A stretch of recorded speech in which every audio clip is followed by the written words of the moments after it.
اعوذ باللہ من الشیطان الرجیم بسم اللہ الرحمن الرحیم السلام علیکم ورحمۃ اللہ وبرکاتہ۔ آج کی ہماری جو گفتگو ہے وہ رمضان مبارک کی 10ویں دن کی دعا کے بارے میں ہے۔ بسم اللہ الرحمن الرحیم اللہم اجعلنی من المتوکلین علیک الفائزین لدیک المقربین الیک باحسانک یا غایۃ الطالبین۔ اے اللہ، آج کے دن مجھے ان لوگوں میں شامل فرما جو تجھ پر بھروسہ کرتے ہیں اور تیری بارگاہ میں کامیابی پانے والے ہیں اور تیرے احسان کے ذریعے تجھ سے قرب حاصل کرنے والے ہیں، اور اے تمام طلبگاروں کی آخری منزل یا اے تمام طلبگاروں کا مقصود۔ عزیزان محترم، باقی دعاؤں کی طرح آج کی دعا بھی ظاہراً اگر آپ دیکھتے ہیں تو صرف ایک لائن پر مشتمل ہے، لیکن آج کی دعا میں بھی 4 اہم ترین مطالب بیان ہوئے ہیں۔ ان میں سے پہلی جو چیز اللہ تعالیٰ پر کامل بھروسہ، جس کو آپ توکل کہتے ہیں۔ یہ توکل غلط ہے، لفظ ہے توکل۔ اللہم اجعلنی من المتوکلین علیک، مجھے ان لوگوں میں شامل فرما جو تجھ پر بھروسہ کرتے ہیں۔ شیخ الجامعہ شیخ محسن علی نجفی رحمۃ اللہ علیہ اپنی تفسیر الکوثر میں فرماتے ہیں، توکل کا مطلب ہاتھ پر ہاتھ رکھ کر بیٹھے رہنے کا نام توکل نہیں ہے، بلکہ تمام تر اسباب کو مہیا کرنے کے بعد، اپنی تمام تر کوششوں کو بروئے کار لانے کے بعد نتائج کو خدا کے حوالے کرنا، اس کو توکل کہا جاتا ہے۔ اور توکل صرف زبانی بھروسے کا نام نہیں ہے۔ جب کوئی کام نہ کرے اور جب خراب نتائج آنا شروع ہو جائے تو پھر یہ کہنا کہ بس ہم خدا پر توکل کرتے ہیں، توکل یہ بے بسی کا نام نہیں ہے، بلکہ توکل خدا پر اعتماد کا نام ہے۔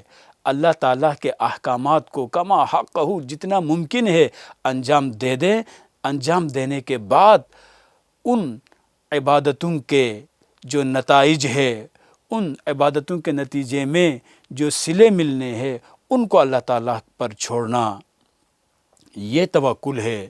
اور اسلامی روایات میں توکل کی بڑی یہاں پر فضیلت موجود ہے، جیسے کہ قرآن کریم میں موجود ہے وَمَن يَتَوَكَّلْ عَلَى اللَّهِ فَهُوَ حَسْبُهُ، جو اللہ پر بھروسہ کرے اور وہ اس کے لیے کافی ہے، خدا اس کے لیے کافی ہے۔ اور رسالت مآب صلی اللہ علیہ وآلہ وسلم کی ایک اور روایت جو فریقین کی کتابوں میں موجود ہے، اور وہ روایت یہ ہے کہ قال رسول اللہ صلی اللہ علیہ وآلہ وسلم لو انکم تتوکلون علی اللہ حق توکلہ لرزقکم کما یرزق الطیر تغدو خماسا وتروح بطانا۔ رسول اکرم صلی اللہ علیہ وآلہ وسلم نے فرمایا کہ اگر تم اللہ پر بھروسہ کرو جیسا کہ بھروسہ کرنے کا حق ہے، تو وہ تمہیں اسی طرح رزق عطا کرے گا جیسے وہ پرندوں کو عطا کرتا ہے۔ وہ صبح خالی پیٹ نکلتے ہیں اور شام کو شکم سیر ہو کر واپس آتے ہیں۔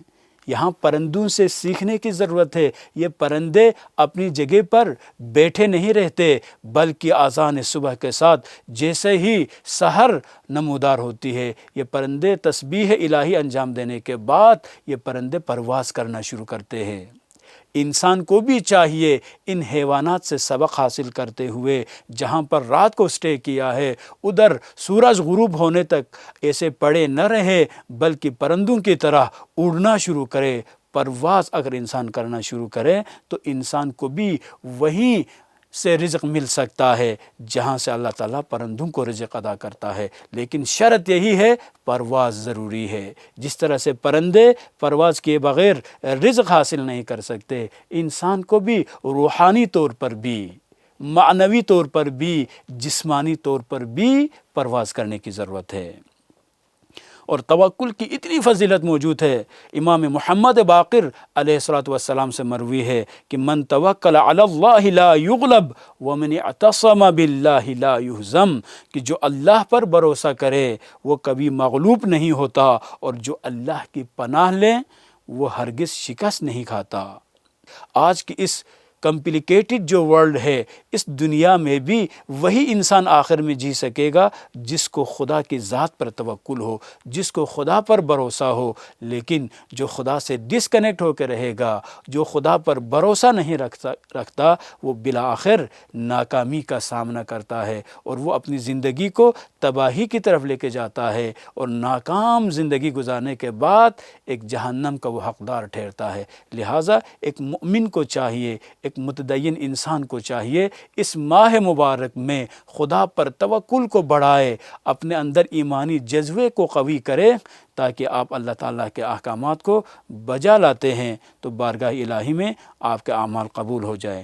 دوسرا جو اہم پوائنٹ ہے وہ اللہ کے حضور کامیابی ہے۔ الفائزین لدیک، تیری بارگاہ میں کامیابی پانے والے۔ آج کل ہر انسان کامیاب بننا چاہتا ہے، ہر انسان کا یہی نعرہ ہے کہ میں نے کامیاب ہونا ہے، لیکن کامیابی کا جو ملاک اور معیار ہے خدا کی نگاہ میں اور ہے، انسانوں کی نگاہ میں اور ہے۔ انسان جن چیزوں میں اپنی کامیابی کو دیکھتا ہے، بعض اوقات وہ چیزیں انسان کو مل جاتی ہیں، لیکن ملنے کے بعد خوشی ہونے کے بجائے وہ انسان مزید مشکلات میں گرفتار ہو جاتا ہے، مزید مصیبتوں میں گرفتار ہو جاتا ہے۔ اس سے معلوم ہوتا ہے کہ جس کو وہ کامیابی سمجھ رہا تھا، حقیقت میں وہ کامیابی نہیں ہے۔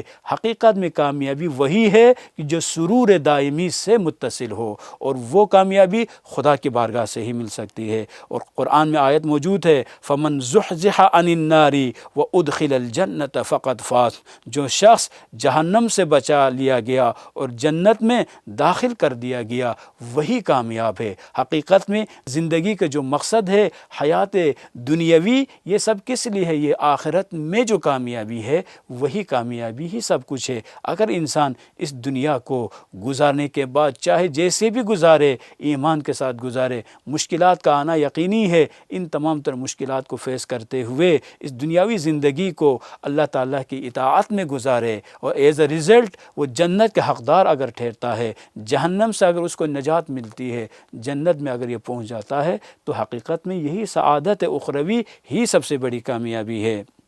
اور تیسرا جو اہم پوائنٹ وہ یہی ہے، المقربین الیک باحسانک، اور تیرے احسان کے ذریعے تجھ سے قرب حاصل کرنے والے ہیں۔